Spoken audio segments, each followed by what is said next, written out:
third video in a series of 3 addressing division of fractions by fractions. This video addresses the 6th grade standard in S1. The standard reads, apply and extend previous understandings of multiplication and division to divide fractions by fractions. Use visual models and common denominators to interpret and compute quotients of fractions. We want to emphasize common denominators as a method to divide fractions by fractions. We need to connect student understanding of addition and subtraction of fractions in 5th grade to division using common denominators in 6th grade. After using fraction strips as a concrete model and bar models as a visual representation in the previous videos, we will enter the abstract stage of using common denominators. As a reminder, the unpacking document is explicit about common denominators and not leading students to the traditional algorithm without clear understanding. The 6th grade unpacking states, multiplying by the reciprocal is not the expectation of this standard and is not supported with understanding at this grade level. Although the emphasis is on common denominators in 6th grade and some problems are efficiently solved using common denominators, students will eventually be expected to understand the efficiency of multiplying by a reciprocal, but not until 7th grade as seen in the 7th grade unpacking. In 6th grade, students focused on using a common denominator to divide fractions. In 7th grade, students will expand upon this to conceptually understand the common algorithm of multiplying by the reciprocal. The intent of the standards in 6th and 7th grade is to ensure that students have a solid understanding of the mathematics behind the algorithm. We will continue building on previous knowledge gained from 5th grade standard NF7, division of whole numbers by unit fractions. Just like in the videos using fraction strips and bar models, we will begin by dividing 3 by 3/4, which is moving from a unit fraction to a non-unit fraction. We will connect all 3 stages, taking care to mimic the steps in each stage to avoid student misconceptions and encourage transfer of understanding. Let's consider 3 divided by 3/4. As we develop the problem abstractly, the concrete and the representational will be displayed in the left pane. As students progress through the understanding of dividing fractions, they should become less dependent on the concrete and representational. However, the strategy should be employed when a student needs to clarify thinking or solve a more difficult problem. We will now approach this problem abstractly. The 3 wholes can be written in the form of 3/1. The 3 in the numerator represents how many of the unit in the denominator 1 or wholes. Just like in our concrete and visual models, we must find a common unit, also referred to as a common denominator. Our common denominator in this problem will be 4.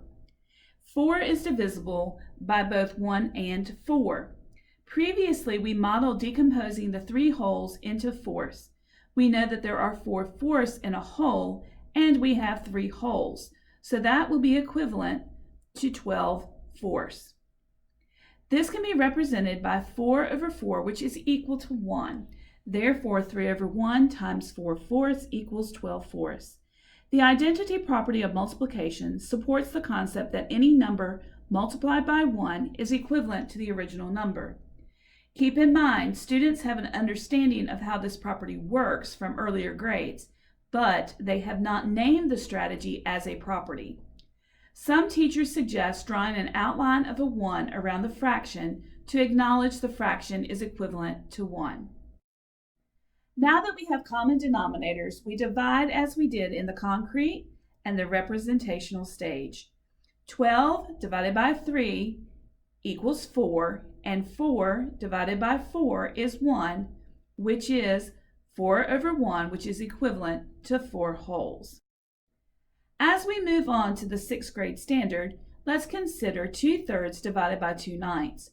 This time, only the representational will be shown in the left pane, while we connect the abstract work in the right pane. We must first find common denominators. 9 is divisible by both 3 and 9, so we will use this common denominator. As we saw with our concrete and visual models, there are 3/9 in each third.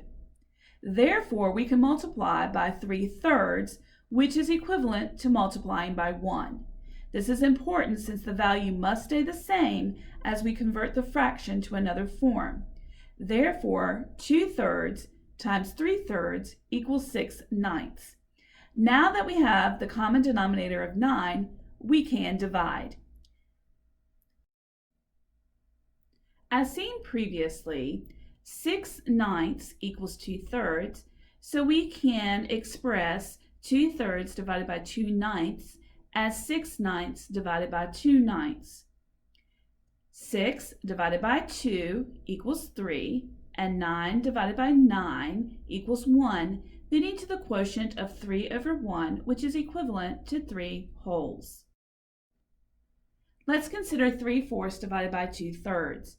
We know that a common unit between 4 and 3 is 12. Therefore, 3/4 is equivalent to 9/12, and 2/3 is equivalent to 8/12. When we divide this time, we will find that we do not have an even number in the numerator. However, we can show this as 9 divided by 8 over 1. We know that a 1 in the denominator did not change the value of the numerator. Again, the identity property comes into play. Any number divided by 1 is that number. As a reminder, students have not yet named this strategy as a property, but they have worked extensively in previous grades with the mathematical concepts. Therefore, 9 divided by 8 can be written as 9/8, which should be understood as there is a 1 1/8 group of 2/3 in 3/4. As previously understood with the concrete and the abstract, the meaning of this is one whole group of 2/3 and 1/8 of another group of 2/3. This connects to 5th grade NF.3. Students are expected to associate fractions with division. We will now move on to our last example, which will include a mixed number. We will divide 1 3/4 by 2/3. First, we need to convert the whole number to an equivalent fraction that has fourths as the denominator, which is a common unit with the fractional part of the number of 1 3/4. This whole can be represented as 4/4. With this in mind, 4/4 and 3/4 equals a total of 7/4. As in previous examples, we need to find a common unit. We know that a common unit between 4 and 3 is 12. Therefore, 7/4 is equal to 21/12, and 2/3 is equal to 8/12. As we can see, 1 3/4 divided by 2/3 is equivalent to 21/12 divided by 8/12.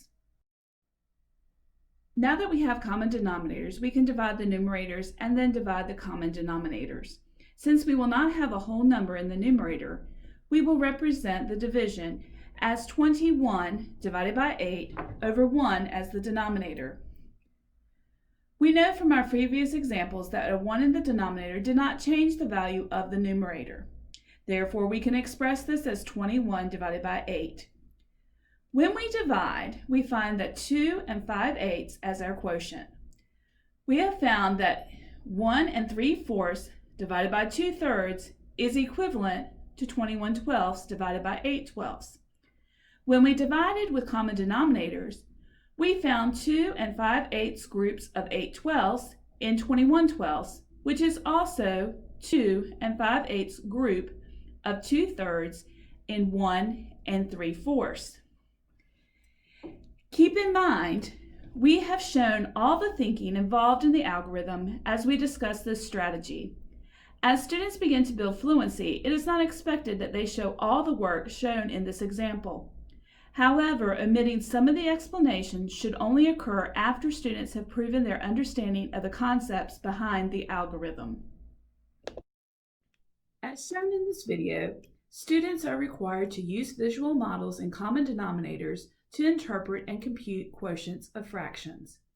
In 6th grade, students are working with non-negative rational numbers, but as a student progresses into 7th grade, they will begin to use their knowledge of non-negative rational numbers, including fractions, to work with all rational numbers. Students will also encounter complex fractions when developing skills in RP1 in 7th grade.